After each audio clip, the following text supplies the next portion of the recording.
तर बघा अशी ही गोष्ट गिरगावमध्ये आता हे प्रवेशद्वार आहे शिवलिंगाचं आणि मी आता आतमध्ये जाणार आहे आणि जे आपण जल आणलंय बाणगंगेमधनं ते अर्पण करणार आहे.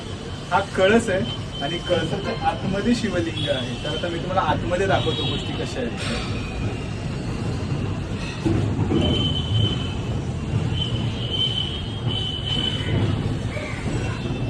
भीती वाटायला लागली.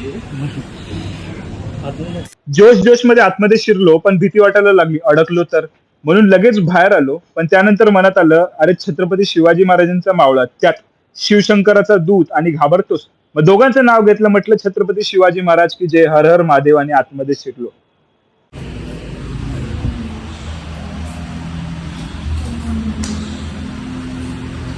आधी भीती वाटली होती.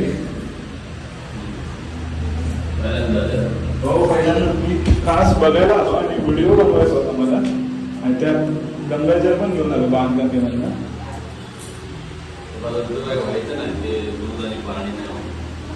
त्या दिवशीच्या त्या शिवालयाची पूर्ण व्यवस्था काका करत होते. त्यांनी मला काही माहिती दिली. त्यांच्या माहितीनुसार आत्माराम बुवा होते, त्यांची चिरंजीव समाधी ह्याच राम मंदिरामध्ये खालती आहे. मी मागच्या व्हिडिओमध्ये सुद्धा तुम्हाला दाखवलं. त्यांनी हे शिवालय स्थापन केलं. ज्या वेळेला ते ह्या देवी होते त्यावेळेला ते इथे येऊन आपली तपश्चर्या करायचे आणि आता त्यांची चिरंजीव समाधी ह्याच मंदिरामध्ये आहे.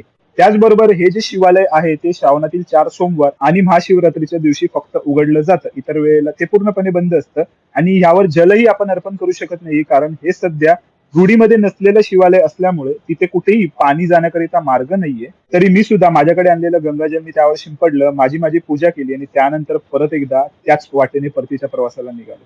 पण एक चांगली गोड आठवण घेऊन निघालो होतो इतकं मात्र खरं. आणि माझ्यातली जी शक्ती होती त्याची जाणीव मात्र मला महादेवाने नक्कीच करून दिली इतकं मात्र मला वाटतंय. सनातनची लीला खूप अगाध आहे.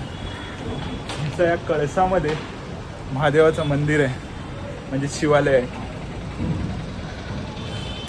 इथे प्रभू रामचंद्रांच्या मांडीवर सीता मैया विराजमान आहेत आणि त्यांच्या नाकामध्ये नथ आहे.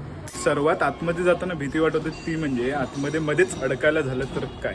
तर महादेव असताना चिंता कसली नाही का, ते प्रॉब्लेम लगेचच सॉल्व्ह करतात सर्व गोष्टींची. एक बघा हा रस्ता आहे आता आणि ह्या कळसाच्या आतमध्ये मी गेलो होतो. कशा वाटल्या एकंदरीत गोष्टी त्याबद्दल कमेंट सेक्शनमध्ये कळवायला बिलकुल विसरू नका. बाकी गणपती बाप्पा मोरया, मंगलमूर्ती मोरया आणि टिळक महाराजांचा नेहमीच विजय असो.